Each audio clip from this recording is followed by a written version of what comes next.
आजकल टीनेजर्स में irregular periods की समस्या भी बहुत ज़्यादा देखने को मिलती है। क्या रीज़न है इतना हार्मोनल इम्बैलेंस का?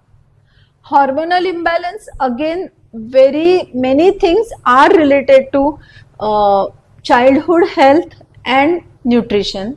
एवरीथिंग, जैसे चाइल्डहुड हेल्थ जो है that is the foundation of your future health in every aspect. दूसरा ये होता है कि मेंस्ट्रुअल साइकिल हम बोलते हैं, it is a very complex issue. बहुत सारे हार्मोन्स और बहुत सारे स्ट्रक्चर्स उनमें इन्वॉल्व रहते हैं और ये सब पे कहीं ना कहीं आपके इमोशंस का असर पड़ता है। तो यंगर एज में बहुत ज़्यादा एक्सपोजर होता है, बच्चे पढ़ाई का उनको स्ट्रेस होता है, तो ये सब चीज़ें हार्मोन डिस्टर्ब करती है, उसके कारण menstrual irregularities and health issues आ जाते हैं। गायनेकोलॉजिकल एपिडेमिक जो तेजी से बढ़ता जा रहा है पीसीओएस पे, प्लीज व्यूअर्स को बताइए जो अवेयर नहीं है कि पीसीओएस होता क्या है। अवेयरनेस से ज़्यादा आजकल आई एम श्योर कि स्कूल की या कॉलेज भी कोई भी लड़की ऐसी नहीं हो जिसने पीसीओएस नाम नहीं सुना हो। पीसीओएस जो आप उसका लॉन्ग फॉर्म देखा जाए तो पॉलीसिस्टिक ओवेरियन सिंड्रोम या पॉलीसिस्टिक ओवेरियन डिसीज। पॉलीसिस्टिक मतलब ओवरी में बहुत सारे सिस्ट दिखते हैं जो सोनोग्राफी में दिखते हैं और उसके हिसाब से ये नाम दिया गया है इस सिंड्रोम को। और gynaec definition point of view उसको माना जाता है कि 3 क्राइटेरिया उसमें रहते हैं। एक तो पॉलीसिस्टिक अपीयरेंस, पॉलीसिस्टिक ओवरीज दिखना सोनोग्राफी में। दूसरा यह है कि क्लिनिकली आपके मेंस्ट्रुएशन पीरियड्स बहुत इरेगुलर होना। और तीसरा उसका एस्पेक्ट है कि हाइपर एंड्रोजेनिज्म, मतलब जो मेल हार्मोन से उसके फीचर्स आपके शरीर में दिखते हैं, जैसे अनचाहे बाल आते हैं, मुहासे आते हैं। तो ये 3 हार्मोनल डिस्टर्बेंसेस, ये 3 चीज़ों में से 2 चीज़ें अगर आप में प्रेजेंट है तो उसको पॉलीसिस्टिक ओवेरियन डिसीज या सिंड्रोम का पेशेंट माना जाता है। अब अगेन एज आई सेड कि it is a reflection of hormonal disturbances. 2-3 features उसमें इम्पॉर्टेंट है। एक है कि जो इंसुलिन है, मतलब डायबिटीज का जो हार्मोन इंसुलिन है उसको बॉडी इंसेंसिटिव होती है, वो एक उसमें इशू रहता है। दूसरा जो इशू रहता है कि एंड्रोजन सिक्रीशंस जो ओवरी में होते हैं वो बढ़ते हैं। तो ये सब जो कॉम्प्लेक्स चीज़ें हैं। और तीसरा, because you are insensitise to insulin, आपका वजन बढ़ता है। तो ये कुछ जेनेटिक रहता है, कुछ एनवायरमेंटल रहता है, but majority it is a disease of lifestyle.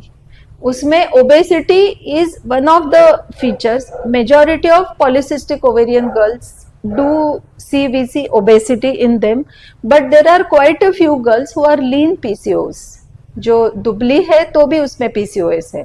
मतलब ये जो एक कंसेप्ट है कि सब मोटे ही लोग रहते हैं जिनको पॉलीसिस्टिक, वैसे नहीं है। Quite a few girls we see जो थोड़ी सी ओबेस है पर उनमें पीरियड्स रेगुलर रहते हैं। तो इसलिए पॉलीसिस्टिक ओवेरियन डिसीज उसमें मेन थिंग इज कि जो यंग गर्ल्स में देखा जाता है उसमें इरेगुलर मेंसेस होते हैं। जो मिडिल एज में या चाइल्ड बेयरिंग एज में आप देखोगे तो उसमें इनफर्टिलिटी कॉमन होती है। और ओल्डर एज में आप देखो तो उसमें जो मेटाबॉलिक सिंड्रोम जो बोलते हैं कि जो उसमें हाइपरटेंशन बढ़ता है, डायबिटीज होता है, कोलेस्ट्रॉल बढ़ता है, these are all related to PCOS। तो अगेन एज आई सेड कि it is a hormone related और मेटाबॉलिज्म रिलेटेड डिसीज है। तो पेशेंट्स को मैं ये बोलती हूँ, पेशेंट्स आजकल ये सोचते हैं कि बस हम पैसे दे के दवाइयाँ खाएं और हम ठीक हो जाए, पर अगर आपकी जड़ आपके लाइफस्टाइल में है तो उसका प्राइमरी इलाज लाइफस्टाइल चेंज ही होगा ना। हाँ।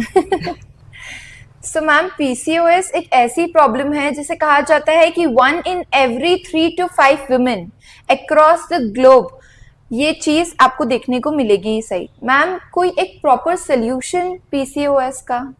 Physical activity does matter. तो फिजिकली एक्टिविटी अगेन कितनी करना चाहिए और कब करना चाहिए, there are various sites which will tell you कि कब कितना एक्सरसाइज करो। पर बेसिक अगर आप देखा जाए तो 30 to 40 minutes of exercise at least 5 days a week, ये इंपॉर्टेंट माना जाता है। अब किस चीज को आप एक्सरसाइज मानोगे? जिसमें आपकी हार्ट रेट बढ़ती हो तो Okay. आपकी पीक हार्ट रेट रीच हो जाए और 10-15 मिनट तक वो पीक हार्ट रेट रहे, तो वो इफेक्टिव एक्सरसाइज माना जाएगा। पीरियड्स शिफ्ट करने के लिए जो लेडीजें टैबलेट्स लेती हैं एनी फंक्शन फेस्टिवल ओकेजन के हिसाब से, वो कहाँ तक सेफ है?